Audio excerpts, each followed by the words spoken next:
So it looks really good. I got a little bit more, probably got a 3/16 there.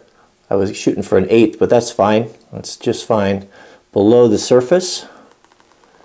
And the hole had to be the same size there to get the back end to fit, but that's about as tight as I could get it. I think that looks really good. So down here you can see there where we'll lag it in.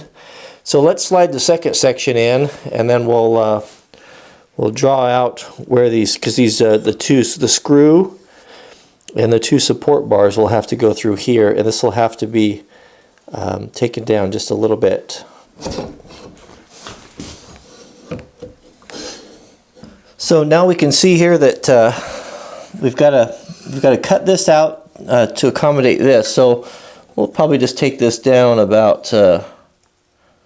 Doesn't need very much. We don't want to take any more material than we have to, but I'd say 1/2 inch. 1/2 inch will give us more than enough room, and then plenty of clearance there. So let's take our saw and we'll cut this down, and then chisel this all out.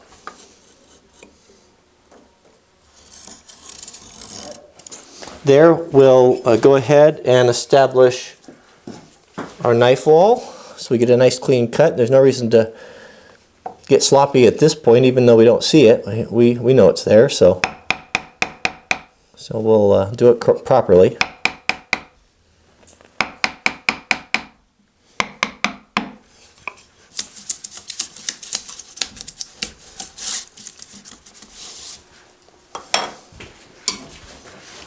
Now with our knife wall here, we can just cut right down to our 1/2 inch mark. I've got it marked on both sides.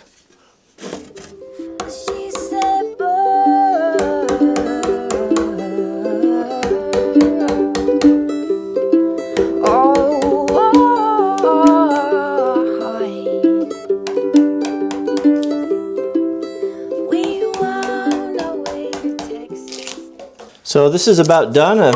Just taking my wide chisel and knocking off the high spots, but I think that should be enough there. I always go a little bit light, you know, you can always come back and do it again, but let's flip this over, or let's pull this out here and see if that doesn't just about do it for us.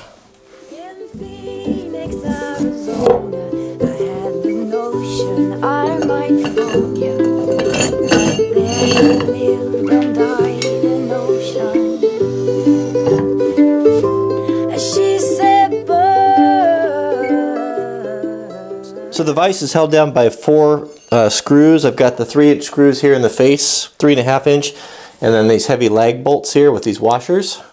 So I'll pre-drill this and lag these in, and then we'll. I think we're ready to go. So if you see right there, I've got a little shim in that, just on one side. Little shim I have in my hardware bin. The casting was a little bit off, and so I just shimmed that up to compensate for it. So it's no problem there whatsoever. So I pre-drilled these so they won't split. These are nice big heavy 1.5-inch lag bolts.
So I was able to reuse the oak jaws that came with the vise.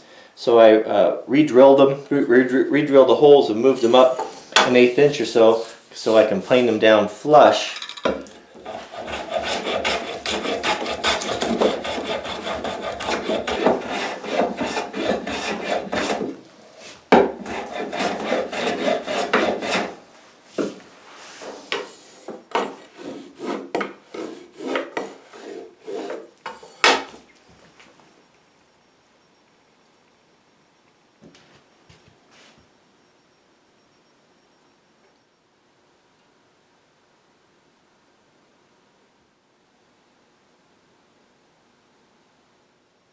I don't think there's anyone out there that wouldn't agree that that vise is just a perfect match for this Carpenter's bench.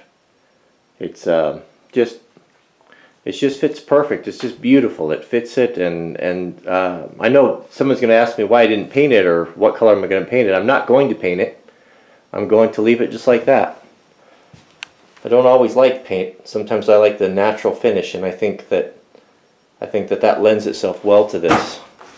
So I'm very grateful for this, and many thanks to my friend Patrick, a subscriber from MT Knives, who donated this.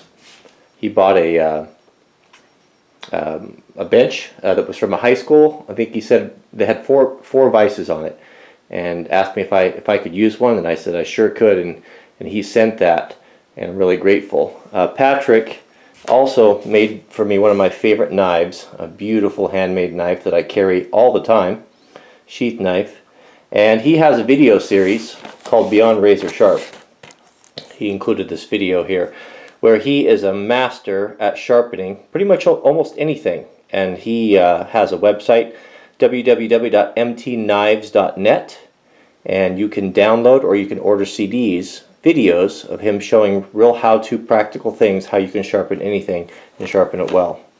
So again, thank you, Patrick, for donating this. I really like it. I couldn't have picked out a better one myself. It's just perfect, and I'm real grateful for that. So please go over and visit Patrick.